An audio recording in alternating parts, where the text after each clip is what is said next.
Next question. We used to say in verse, November the 7th is the red day of the calendar.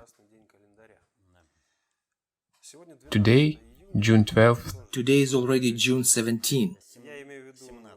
I mean that nowadays June 12th is considered to be a holiday.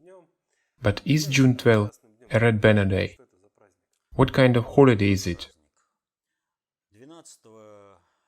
Well, as long as a holiday, the declaration of Russia's independence was adopted on June 12, 1990. That means the Supreme Soviet of Russia had all the opportunities to succeed the Supreme Soviet of the USSR, to preserve the territorial integrity of Russia within the USSR borders, and reformat it into the Russian Soviet Federative Socialist Republic. Instead, the Supreme Soviet of Russia stated that it renounced its sovereignty, split Russia, and allocate itself one part of it. That is why, naturally, enemies of Russia had to formalize that in a separate holiday, and that holiday was created. The tricolor flag was assigned as a marker of defeat.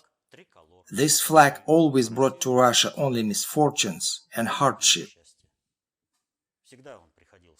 This flag always came with wars and nothing good.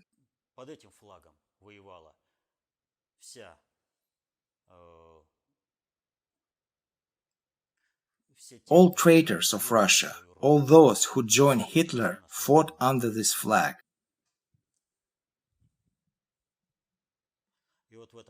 In that regard, the tricolor flag is a proof that our governing elite doesn't work for Russia's interests.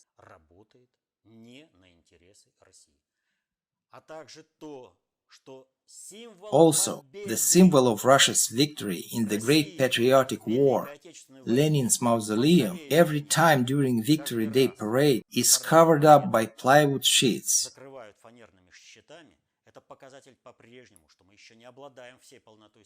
It is an indicator of the elite's hatred towards Russia and their intent to make Russia a raw material appendage of the West.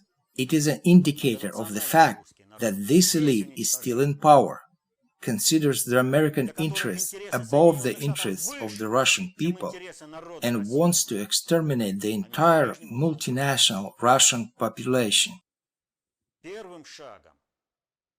The first step in the path of obtaining full governance and sovereignty is to rename Volgograd and restore the glorious name Stalingrad, Canny of 20th century, the masterpiece of generalship and soldiers' valor. The name Stalingrad exists all over the world, in the names of streets and squares. And only in Russia, Trotskyists and traitors of motherland think that Stalingrad should be wiped out.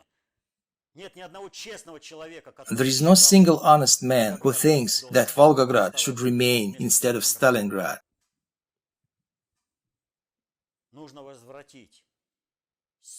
Two symbols of our victory, Stalingrad and Lenin's mausoleum, should be reclaimed. The Supreme Commander must take the salute during next parade, dedicated to the 75th anniversary of the Great Victory, at Lenin's mausoleum. That information field needs to be built in spite of the Maidan Bolotnaya ideology and emotional instability. We should regain the victory. We should regain the sovereignty. The tricolor flag will fall off itself after the complete restoration of our victory. After we return symbols of that victory. And then the tricolor flag will never be in front of the red Russian banner, the historic Russian banner. It is the red banner was always a Russian flag. Only since 1917 a tricolor flag was used by White Guard Russians when interim government accepted it as a state flag. What happened after that? The Civil War. That is how this flag began. from civil war. What was next? All kind of traitors joined Hitler and came with the tricolor flag to kill Russians. Soviets fought under the historic Russian banner, the Red Banner. And the Soviet power expressed the interest of the entire population. That needs to be understood. That is why the restoration of our state symbols must be completed. But it is impossible while all these Kudrins, Siluyanovs and the rest of the American bastards are in charge of Russia and govern Russia. They have already stated that they will destroy Russia, pretending that they are fulfilling Putin's plans and the National Renaissance projects.